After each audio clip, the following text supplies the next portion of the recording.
Hello everyone, and welcome back to another episode of A Cup of Cozy. Today I have the pleasure of sitting down and chatting with Tammy Gerhard. She is an author, a speaker, a counselor, and a co-owner of a coffee shop, and she is also a community engagement specialist extraordinaire.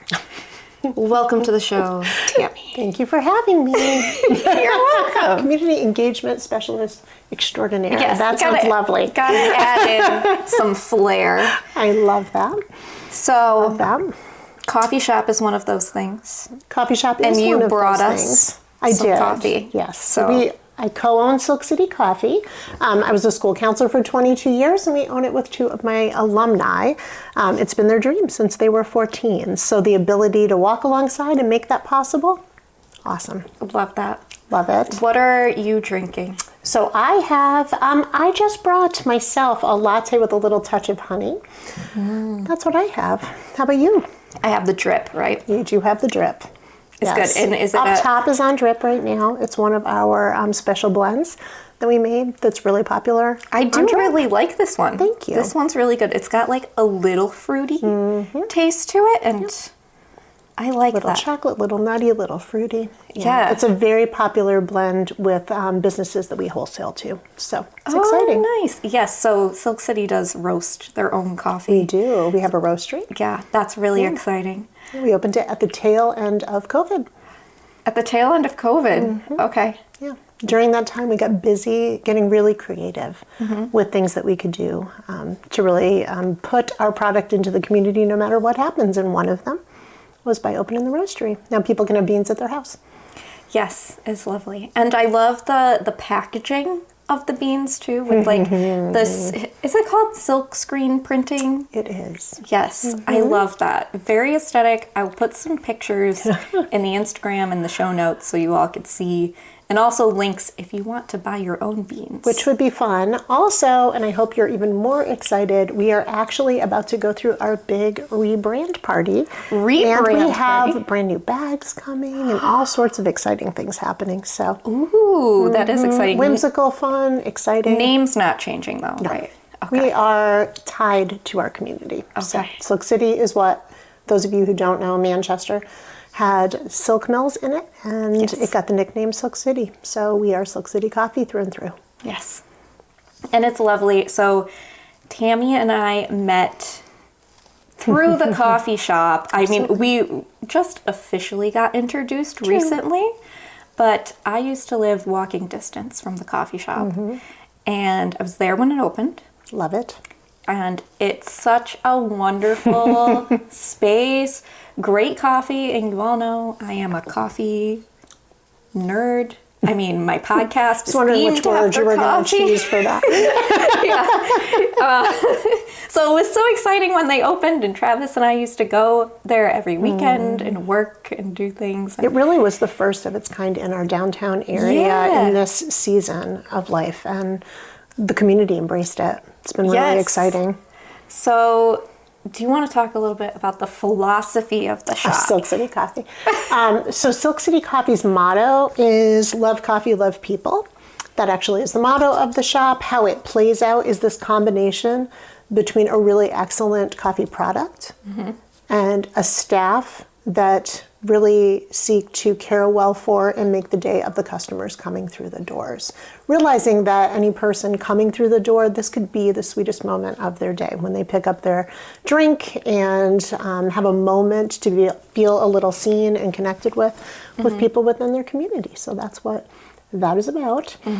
Silk City, we opened 2016, October of 2016, and it's been really fun. If you haven't been there, I totally hope that you will join us. It's at 763 Main Street in Manchester. And the space itself, I just feel it's warm, it's aesthetically pleasing. The products are all made in-house. We do them without dyes. So everything is made in our shop. We make our breads. Really lovely. We have an excellent gluten-free and vegan line because I'm gluten-free. So we do that. And it's just been a really fun experience opening this space. Each one of the owners holds their space. You know, Rob runs the coffee program, and Sarah oversees the kitchen and does social media marketing. She was in school for photography and came into the shop with literally a handwritten recipe book of her grandma's recipes. Oh, so a lot of so them, she used to make sweet. them on step stools with her grandma, or pumpkin bread is one of her specialties from when she was young. And my husband, he works for Cigna, he's a VP at Cigna, and so he handles all the financial pieces and makes sure that we are marketable and on point with that. And I just always have been a natural connector with people. And I have a passion for really leveraging the things that we do to help organizations making a difference around us. And so that's where community engagement and charitable giving has come into play for me, which has been really beautiful. Yeah. And I know there's that building on the Love Coffee, Love People, the wall in the shop. Yes. Yeah. That actually is why we opened the shop. My daughter was a junior in high school and was going on college visits, and I was a school counselor for 22 years, so I was taking her down to Nashville for a college visit, and I was introduced to the Well Coffee House down there, which was run by the entrepreneurship professor at the school she was looking at. And what it was that he used to bring groups of students to put clean drinking water in foreign countries.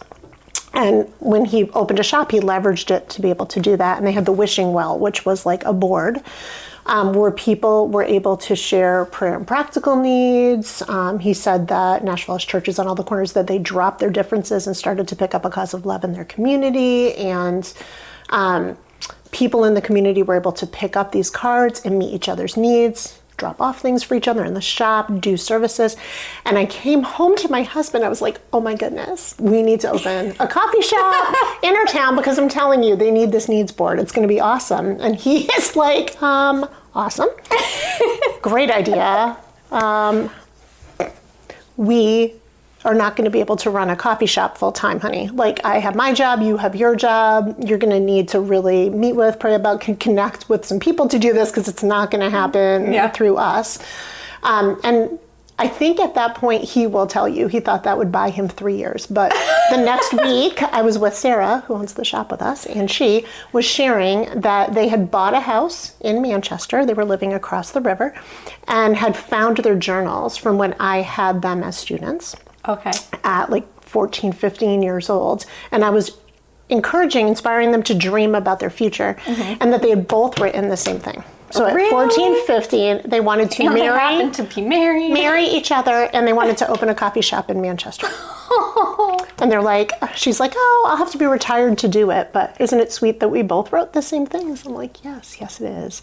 And so I went back to my husband, and we really just went from there. We met with them, everything connected, ended up sending them out to Portland, Oregon to get trained in a coffee business school. Glenn and I came back, looked at the buildings, purchased the building, and then the four of us just really collaborated and worked together to build the shop. And we opened October of 2016. So we're going into this is our 9th year. That's crazy. And it's exciting, and it's really been beautiful. We grew from, I want to say we opened with like 6-ish employees. I think we're at 16, 17 right now, and opened the roastery, do some wholesaling to some other coffee shops and businesses around, and then really have been, roasting and building and pioneering this e-commerce site. So it's just been a really fun experience. Yeah, I love that whole part of the story, that you had this dream, this idea, got inspired, and your husband telling you, we can't do this on our own.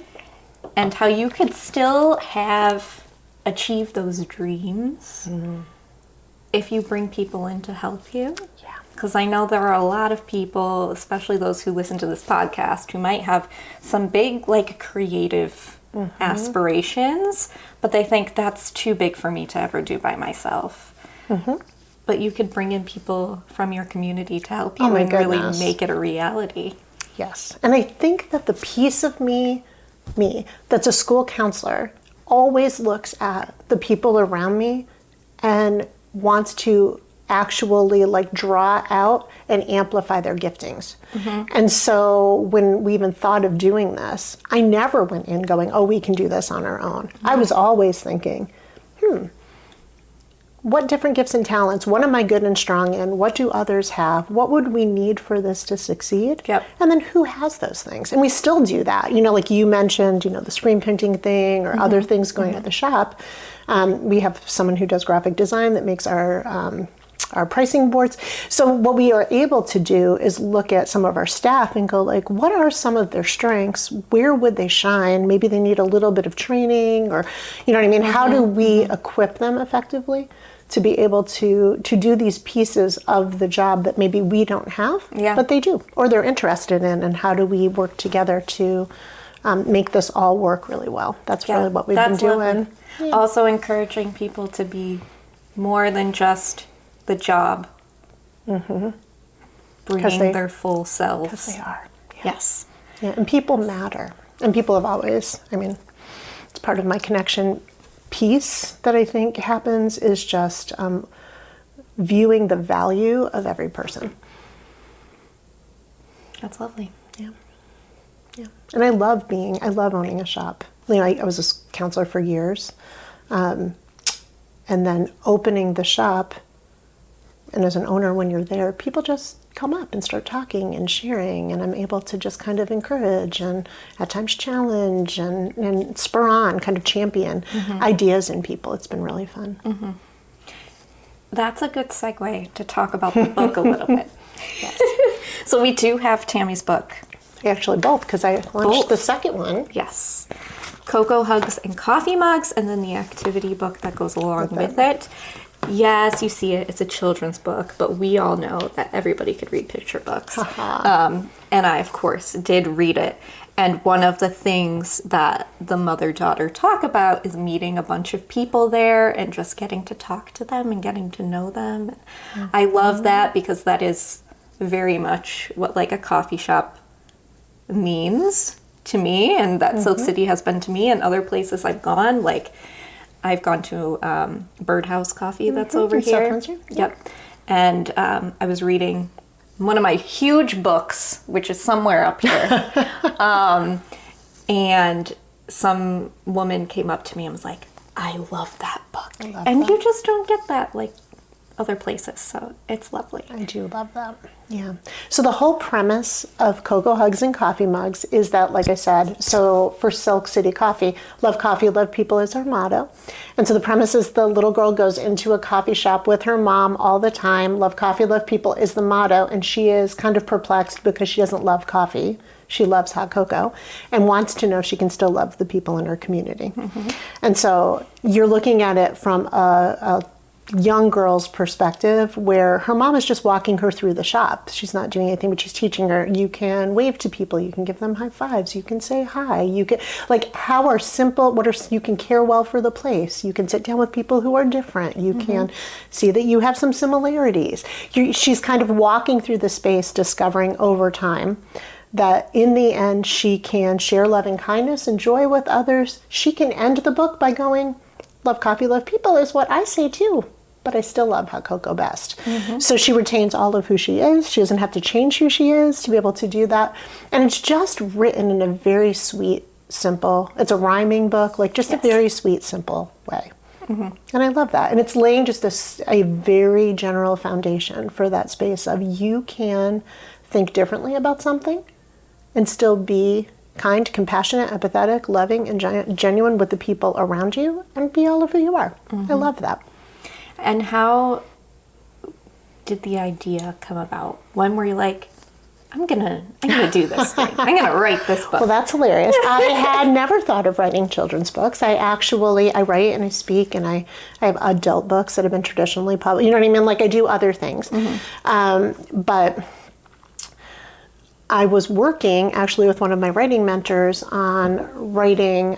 Most of the things that I've had published are like excerpts or a devotional or a chapter in a wider compilation book. I was writing a book about safe spaces, is really what I write a lot about. It's what I speak about, how you become a safe place or a safe space for others to be able to feel embraced and seen and cared about. And so I was writing this book, and in all honesty, I just was like, okay, I don't know what to do. I went to bed, and I had woken up, I had talk texted chunks of this book into my phone, almost in a daisy phase as I was waking up. And when I woke up, I was like, what is this? And then I was like, oh my goodness, it's the same concepts in a very broad, general, sweet way. And it's tied to the, I wasn't tying anything to the coffee shop. It was tied to the coffee shop. And then I was like, well, wait a minute. Okay, what is this? And then that premise was there. Like, okay, could someone disagree and still bridge and build those relationships? Yes, you can. And so so that's what happened. So I literally was like, okay, I basically talk texted this book, called my daughter down, the one that was going to college, was like, Lauren, I think I am writing a children's book. And she was like laughing at me, like, right, Mom. I'm like, no, honey, I actually think I'm writing a children's book. And I just started reading to her, and she like paused. She was like, wait, you are writing a children's book. How can I help you? Now, she's done some editing for other authors. Okay. And so I was like, you can help me by doing some editing, you know what I mean? And then I started doing some looking, because with a picture book, and I'm going to say this word, picture book, not children's books, picture book with important topics for people of all ages is what I call them. Yes. Because I feel like in 32 pages, you can hit home a really strong message that's very visual and connected for people of any age. It's not just for kids. Yeah. You know, and so the illustrator, though, matters. That was what was important. Yes, I was going to ask you about that. Can you talk about? Well, you really need to, if you are ever going to write, you need to decide what you want to put out in the world. And one of the things that I knew I wanted was something hand-drawn, hand-painted, original characters. I did not want that movement into like potential AI or anything related to that. I really didn't want something created all on an iPad. I really was like, I would like in the end to see that someone actually drew and painted. Then they move it onto an iPad and make last minute details, but it's really lovely. And so I don't have it with me today. When I travel, I often have it, is that my illustrator's name is Haruni. She is amazing. She's from Sri Lanka. She just got married last week. Gorgeous. I just posted pics. She made characters of her and her husband. They're beautiful. So and so she was beautiful. I found her on Instagram. Okay. And then did some hunting, found out she was on Fiverr, had reached out to just see if she would pick up a job. I had never written before. I had no idea how long it took a project to happen. In my brain, I had a timeline. She could not meet the timeline. So I started to look for another person. They had done a few pieces. In the end, I'm only writing one book ever. So I'm gonna make sure it's exactly what I want. So I went back to her and just said, hey, would you take this job if I loosen the timeline and just kind of say, I want it by Christmas. I was like, how about if I did it for Valentine's Day? It's going to have these latte heart art cookies. Let's do this together. She was like, absolutely, I would love to pick this up. I love your story. I'd love to work with you. And so we slowly but surely we had a great working relationship. We have a sweet long distance friendship at this point. She's beautiful. And in the end, every time I finish a project, she sends me all of my hand-drawn artwork. From Sri Lanka, comes over in like Sri Lanka mail with all of my hand-drawn artwork. It's really lovely. So it's all in binders. When I travel, I can share it with kids when I go to schools and encourage them. You know, maybe one day you might like to do this if you enjoy drawing and painting. And so it's really fun. And I wanted that kind of whimsical characters. And yeah, it's a really adorable art style. I love watercolor. Me too. It's my fave. Let me see. Everyone can see the phone now. She's recording. Yeah. There was some that I really liked pictures in here. I appreciate how you make sure to include all different types of people from different cultures. Ages and cultures. So if people could see that page.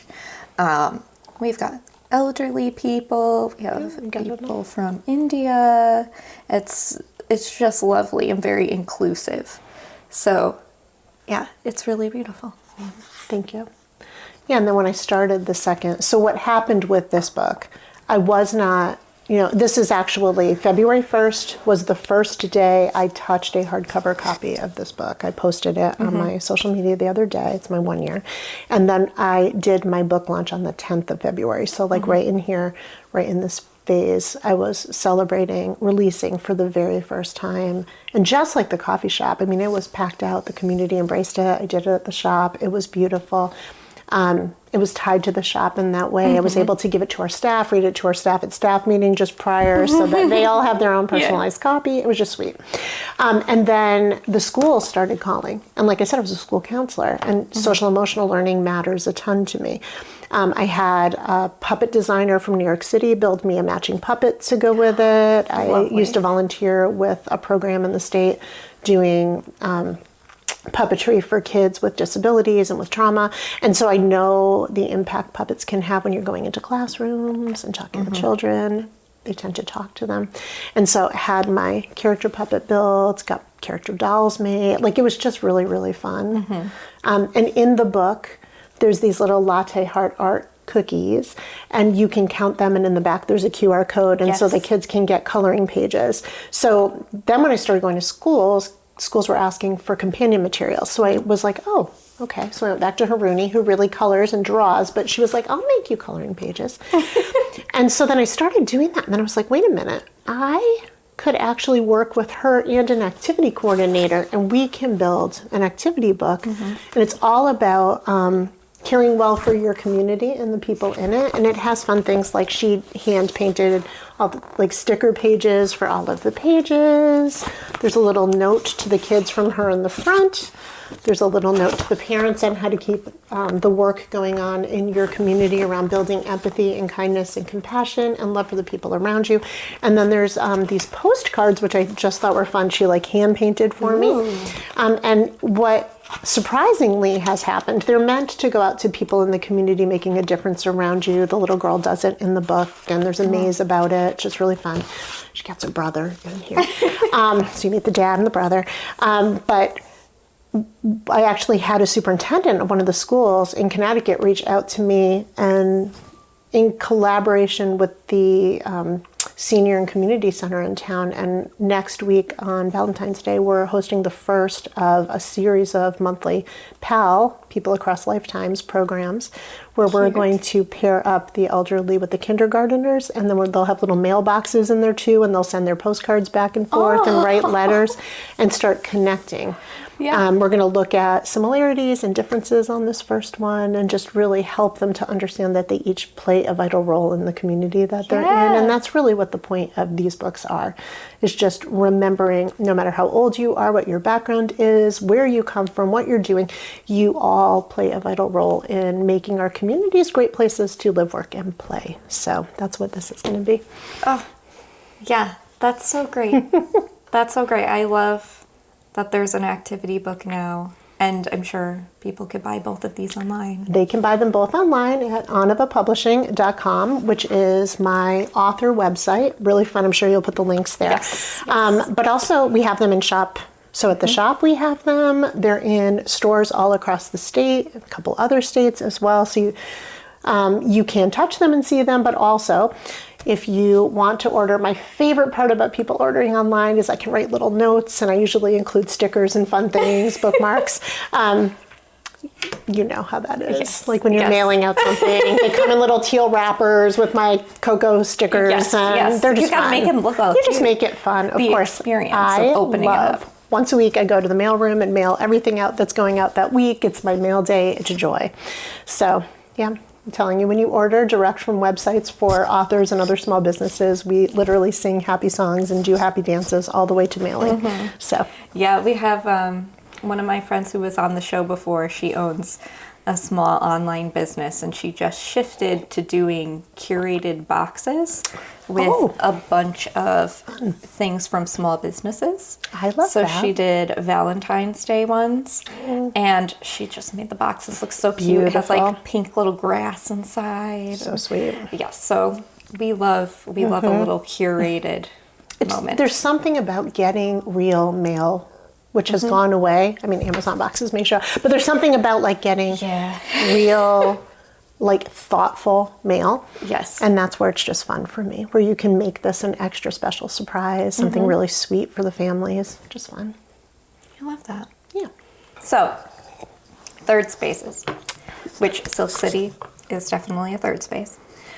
If you don't know what a third space is, my best way to describe it is it's not home, it's not work, but it's another place where you could be yourself and you experience things with other people. I feel like they've really been dwindling this as the world gets older, because we're in a more digital space now. We are. So there's not as many third spaces.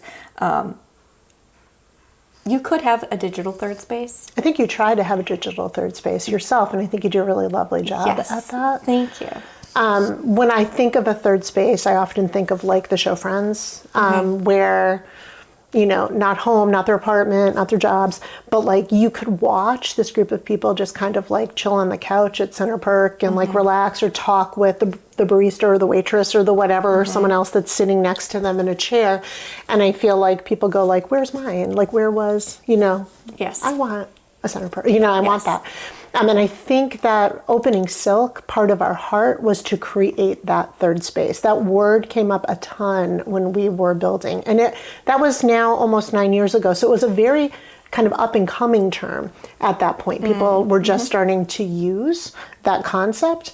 But for us, it's really about creating a space where people feel comfortable, where they feel seen, where they can connect with others. I think community centering is really important in that. The way we've set up our space is set up in such a way that you will see people, they're busy doing their work, they're on their laptop, or they're doing a coffee date. I think you mentioned someone like, oh, you were reading a book at this coffee shop, and someone was like, oh, I love that book. I had that happen too. Actually did that to someone, and she came back when she was done with her book and brought it back to me to read. I was like, I love that, and I love you.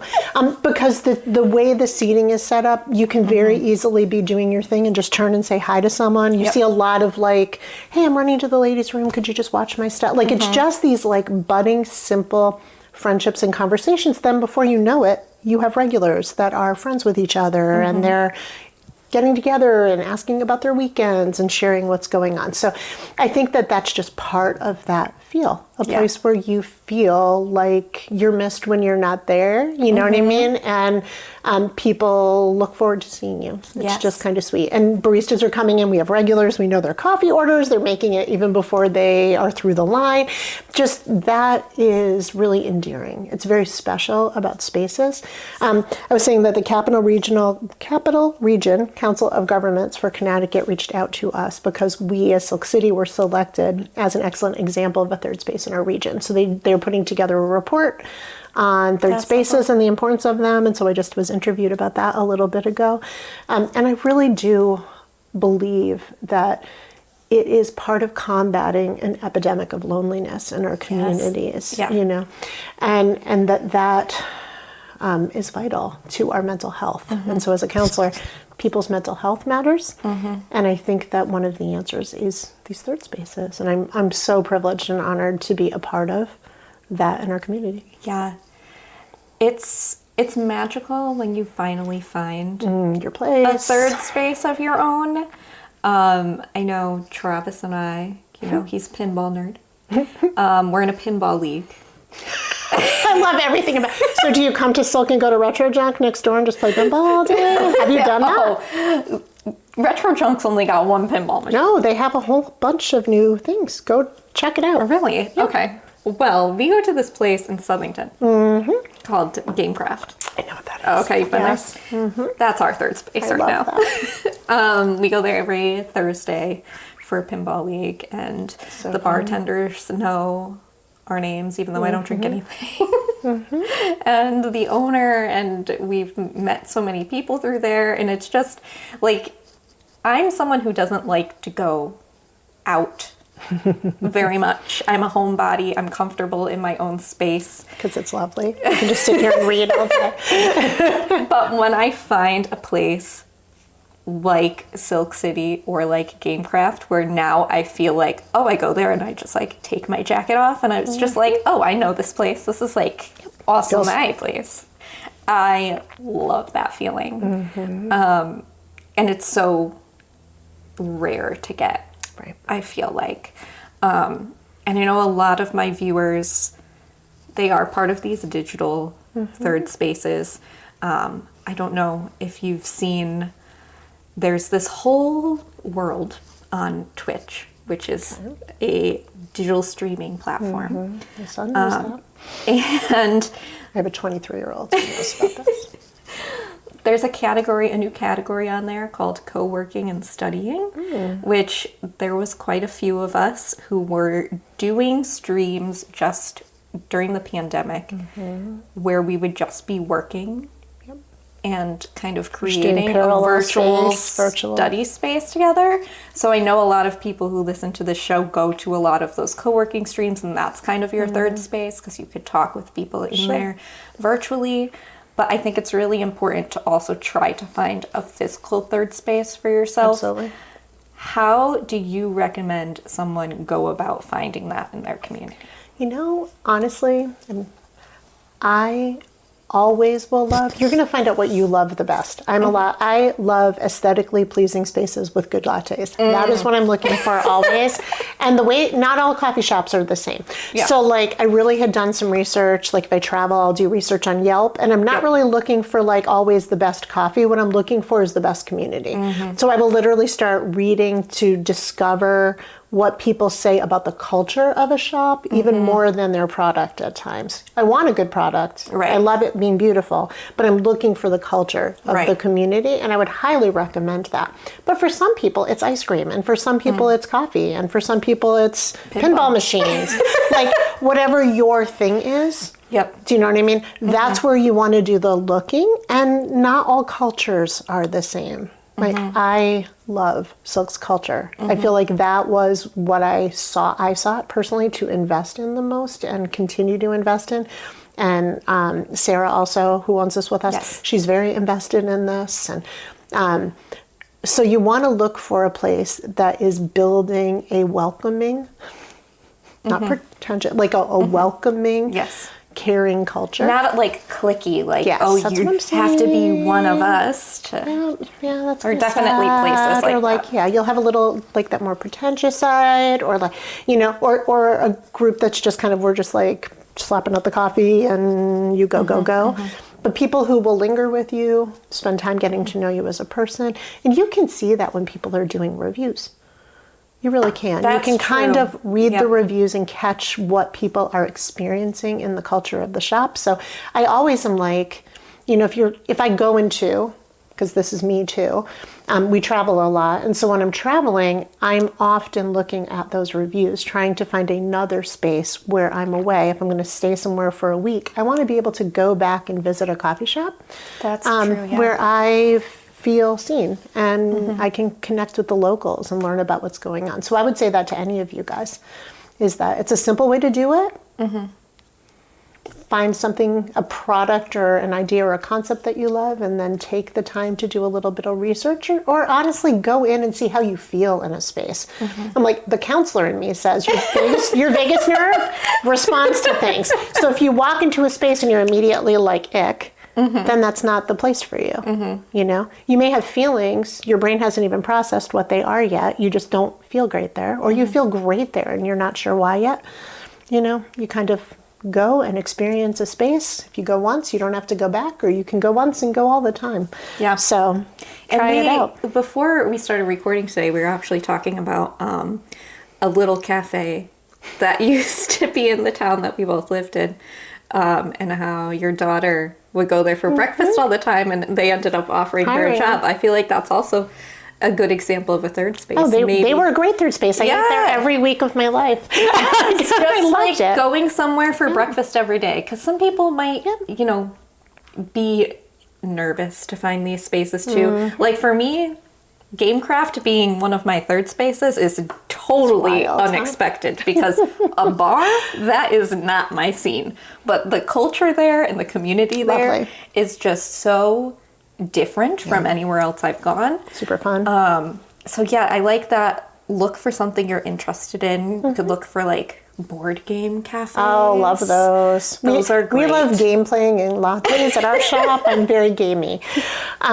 And this place is too, which I love. Yes. My son's all into this.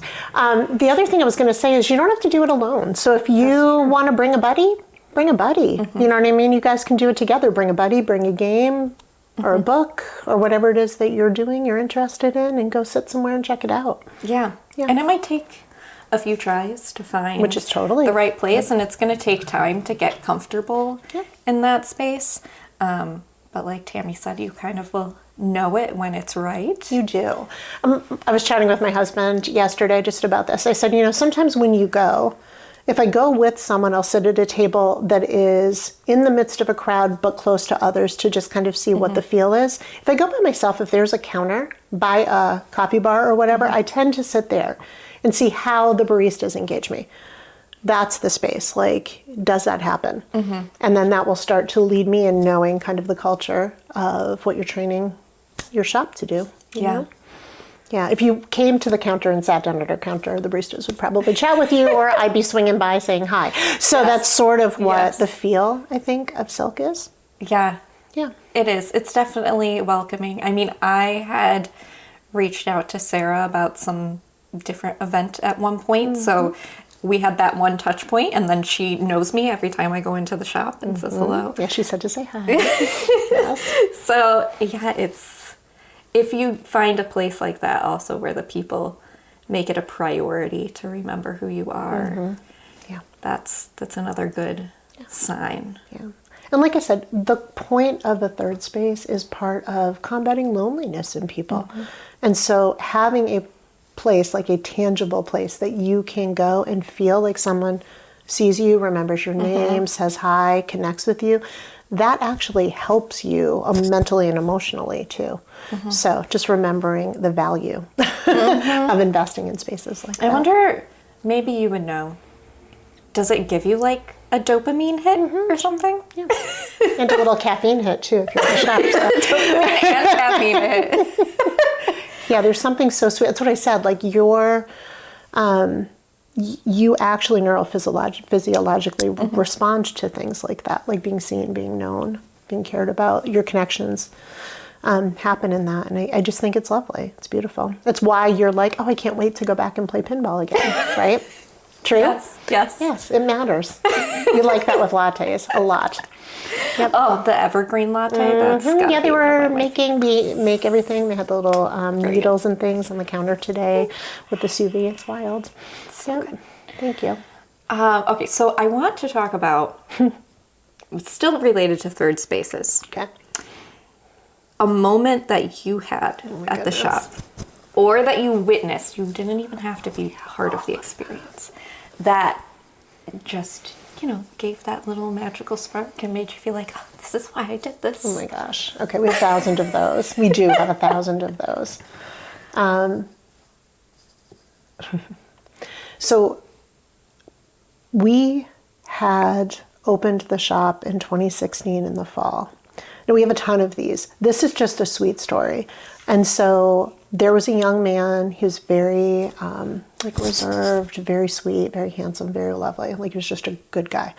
And he used to do his work there all the time. And we had this very vivacious, sweet teacher in the community who was watching him. And one day she stuck a sticky note on his laptop asking to go out, like literally done this. So cute. And they ended up dating. And then it was so cute. Like we just tracked their story. They were in and out constantly. They ended up with GPS bracelets with the coordinates of our shop when they were dating. They got engaged at the shop. He left her sticky notes to do that in memory of their experience. Our staff got to take all their engagement photos. They got married and asked to come over to the shop to celebrate after. So cute. I got them a little, it all began here, pillow as part of their wedding present. They have 2 little girls who are to die for. They both have our books and the dolls and all the things. You just watch the stories of lives. I call them my shop babies, the kids who parents were pregnant and then all of a sudden they have babies and they're growing up in our shop. We know their orders and their favorite things, and we're able to like treat them just to little treats when they're in, and just get to watch lives grow, families grow, people develop as humans. You know, you watch the whole scenario of people who move in and move out and are just going through the changes of life, and they're doing it with us. And that is that concept of third spaces, because you're building these relationships and they're just lovely. Yeah. Yeah. Yeah. We have a ton of stories, but I'm sure you have oh my a ton. goodness. We have 9 years of some really lovely experiences with people. One of my favorite experiences at Silk was when you had the music nights for a while. Yeah, we did those for years. Those were great. You know, coffee shop and music Games together. and music. And So amazing. You had this artist, it was a harpist, and I don't remember was he a rap vocalist or something? R&B vocalist? That just like blew my mind. I used to go to coffee house music events in college. I went to Columbia, and they have this really tiny, tiny, tiny little space in the basement of a chapel. And it's so small, they have to limit how many people are in there. But they would have different indie artists come in and perform. And I actually made a good connection with one of them way back when, before I had the podcast, I did an interview with them. And I love that, meeting other artistic people. So when I had that experience at Silk, I was like, I don't need to be in New York to also have that experience. So that was one of my favorites. Creating a space that allows all sorts of things to happen in it it meets a need that we didn't have in our community. It wasn't met. And that's why I think people embraced it the way that they did. You know, you're talking about this, and I'm just like, okay, 2 other really sweet things that have happened. One very recently. We made a decision long ago not to hang up and sell other people's artwork, because it's so hard, because everyone's asking all the time. You really don't know how to choose what you're going to do with what. Sure, yeah. So we just kind of have the thing Sarah or whatever put in there. But we had a gentleman reach out right around the holidays. His wife's a very pivotal birthday was happening, and she was an artist. And he had asked if just temporarily on a day she was coming in, one of her dreams was to have art hung in silk.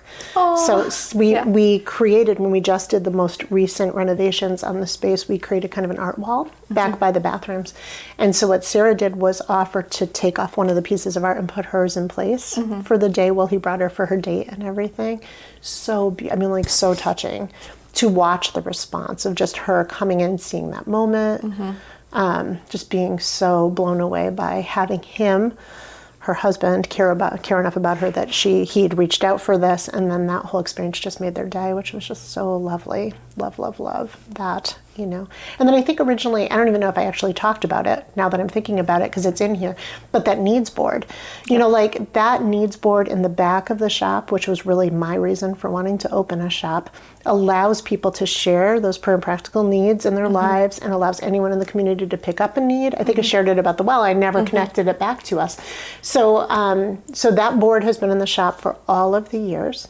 And so many amazing things have happened through that board. People getting needs met in the most beautiful of ways. Literally, we act as a catalyst. So we're not doing the work of picking up and meeting people's needs for the most part. The cards go up on the board, and anyone coming in can pick up a need and meet it. And we've had really amazing things, like we did at some point, someone's car broke down and someone had been given a car, someone got their car fixed through that. We've had music lessons given, tutoring given, rooms painted, groceries purchased. Any Love Coffee, Love People item in the shop goes into a fund. So if someone maybe lost their job and they've been waiting for a while, we have someone who can reach out and check in. They're waiting on a job and their family's struggling, we can get them grocery gift card. Like there's just a really beautiful piece in that. And then Fox 61 just picked up the story, and what they were talking about was one of the young girls, she was a pregnant teenager, had written a card right after we had opened. And we were just going through the board, and the person who did it brought it to me and was like, hey, they seem like they're really struggling. They're really lonely. They could use community. And so I just reached out and connected her in with like a group of women that wanted to just support her. And so they just supported her in those early stages. She'd come into like a group, and they were able to just kind of champion her and encourage her and help her get some baby things and kind of like support her. And then as she went through that and then into COVID, she actually felt inspired and encouraged to start her own business. And so she started her own business. Their Tribe Power Bites are amazing. As an entrepreneur herself, is raising her daughter as a single mama and homeschooling her and teaching her about business from an early, I mean, just so fun to watch. Yeah. These simple, like for us, I'm like, okay, those were like some simple things that happened, but they impact our community in such a positive way. And they're encouraging people who wrote those cards because they felt discouraged. And instead, that ability to see the community come alongside, encourage each other, meet each other's needs, and do that in an act of love for one another is just part of why that board is there. That board is why I kind of opened the shop, like why I had the vision to do it. And seeing that happen has just been, it's exciting, it's beautiful. And those things happen all the time. Like things happen all the time. Things happen, we don't know it because people grab the cards and go. But, you know, sometimes we get to see it, you know, and when I do, it's exciting. I think that's a great idea too for people who don't have something like that in their community. Maybe you have a third space that you're in all the time. You're close with the people who own it. Propose something. Yeah. Like oh gosh, that. yeah. We would support. Yeah, that. That's an idea worth stealing. Take it. And you got my wheels turning. I'm like, ooh, can I do this in the virtual space? I bet you can. I So think when that'd we be went into interesting. COVID, I moved that whole board onto Facebook because people had tons of needs, you know what I mean? And they weren't getting met. There was not a space where they could go and connect. So you were watching people drop things at the back porch of the shop, at like the back patio. They were dropping things and meeting each other's needs, and toilet paper. People were dropping, we didn't need all the toilet paper in the shop. People were picking it up. I mean, like it was just really, real watching people do that. And you can do it in a virtual space. It's kind of one of the nice things. You can do it wherever you can, you know. Yeah. One other place in Manchester that does something similar during the holidays at the mall. They do the trees, and they do this a lot of places. They do it at my Yeah, we have a work, gift back too. tree at the shop. So Yeah, and you could buy gifts for kids in need. I love that. yeah, we partnered this year. We always partner and do a giving tree at the shop, and the community always is amazing. Probably do 150 to 200 gifts for kids in the community. They're usually on the streets that touch our shop. I asked for the kids that are actually impacted directly where we are. This year I also added another maybe 50 gifts for kids at the Edelbrook School who have severe autism, and I brought some of our staff with us, and we actually went over and got to walk alongside Santa and give out presents to the kids in the school. It was so fun. And I love getting any staff members involved in the community service side of anything we do. Yeah, we do a give back cookie. I don't know if you've seen that, but like every month from the day we opened, Yeah, we've the give back always done nights. give backs, but I stopped give back nights last May, and moved over to making a vegan, gluten-free sugar cookie with the colors of whatever the agency we were working with. So we work with nonprofits, making a difference in our local community. And so $1 for every cookie all month long now goes to them. Plus we do direct donation sites for them and information about volunteering. And right now we partnered, so it's February is when I'm assuming you'll put this out relatively soon, is that on the 18th of February, we invited the YWCA's sexual violence program to come run a safe and healthy relationship program at the Youth Services Bureau for all the teens in town. And that's what the cookies are going towards, is paying for that. And really the point of that would be that it's February is National Teen Dating Violence Awareness Month. And knowing that we want the kids in the community to know what it looks like to have healthy relationships with themselves and with others and anyone they date and friends and their families. That's really what the focus of that is. So that's an all-day free event for teens in our community. We'll probably sponsor some fun things at it, and every cookie they buy goes towards helping support it. So it's just fun to be able to do things like that within our community setting. Yeah. There's definitely things that I'm thinking of that go to the virtual space with that on Twitch, our virtual community. We have a lot of like charity streams people will do. Absolutely. Which is great. There's this one big event every year that I'm always so surprised. I love the turnout. My husband introduced me to it, and it's people who speed run video games. So they do video games really fast, and it's like a 48-hour event. Is it for the Children's Hospital one? There's one for the Children's Hospital. Games done fast, and they raise a ton of money every year, and it's so great. You love the creativity and the connectivity in wanting to utilize the things that people might be good at to raise funds for programs making a difference. It's lovely. Yeah, Love that. I love that. All right, well, shall we get into the game? Are you nervous? I watched some of your other videos and I'm a little anxious about what this is, but I love a good game. So let's see what happens. It's not scary, okay? I try to tell everybody that. I watch some of your people stress a little bit. So I love games. Games are my joy. So let's see how this goes. Games and lattes, I've got both. Games and lattes, okay. This game is called Truth or Lie. Truth or lie. So you got a 50-50 shot. Here we go. For everyone. I can do this. So I'm going to, and all of the truth or lies, all of the statements are related to coffee. Okay. Coffee I wish Rob May was here. That's what I need. I need a barista or... Coffee and hot cocoa. Okay. Because all right. cocoa hugs. Let's see how we do. Okay. First statement. Did I mention my job's community engagement, not roasting? Okay, just checking. Okay, go. Yes, but you know. Okay, that's all good. Let's try it. Okay. First statement. All coffee cherries are yellow when ripe. Oh my gosh. All coffee cherries are yellow when ripe. False. That's correct. Okay. Excellent. What are my options? Do you know the answer? Yeah, I put little notes here, and I'll put little links to more things if you want to read interesting facts about coffee. But the skin of the coffee bean is green, and then it turns red, yellow, orange, or pink. Yes, I was going to say. I know that some are red. That's all I knew because they were showing me coffee beans at the roastery one day, and where they were left in their shells, and they were not yellow. So, okay, I got one right. Okay. Hot cocoa is caffeine free. Oh, no. Correct. There's a little bit of caffeine. A little bit of caffeine. A little tiny bit. Yep. Not like coffee. Okay. Oh, I'm doing good. You are. You're doing good. 2 for 2. Doing good so far. Okay. Next. There is a coffee that is considered a delicacy that is made with beans that were pooped out by an animal. Absolutely true.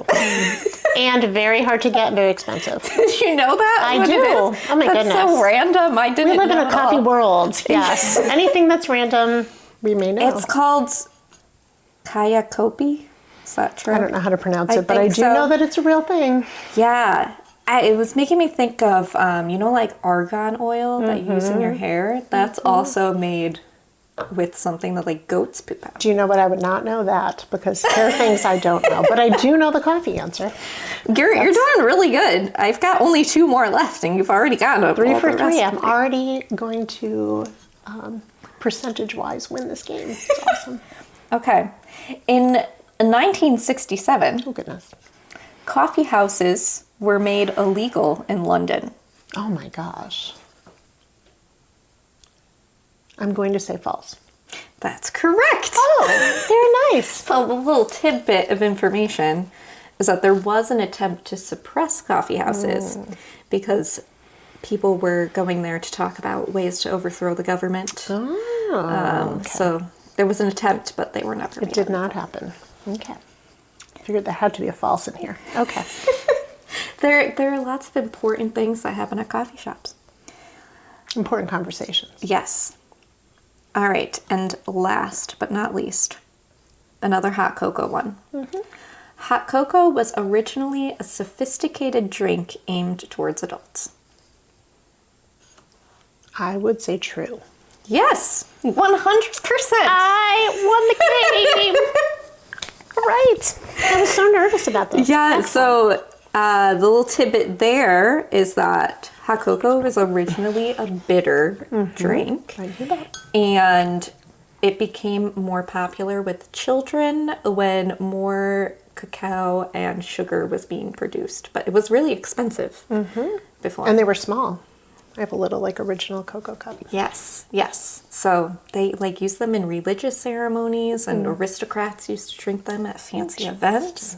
Yeah, I found that really interesting. So this little girl probably wouldn't have liked hot cocoa better back in the She day. likes the sugar side. Yeah. See the size of her cup? Yes, it's like as big as her face. That's the kind of cocoa we like. So, Tammy, thank you so much for being on the show. Thank you so much for having me. Let people know where they could find you and learn more about the shop and all those good things. Okay, well, silkcitycoffee.com. We're going through our rebrand. So we'll have a new website, all new fun things. But Silk City Coffee is located at 763 Main Street in Manchester. Please join us. So fun. We're open 6 days a week. We are closed Sundays. That's our day of rest for real. One day I don't have to think about anything and can enjoy life and brunch and time with my family.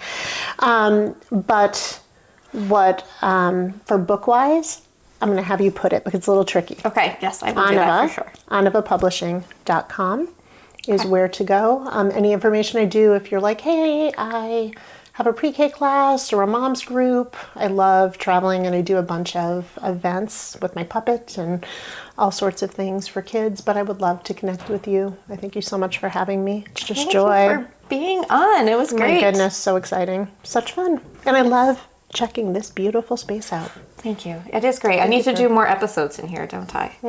Instead of at the desk.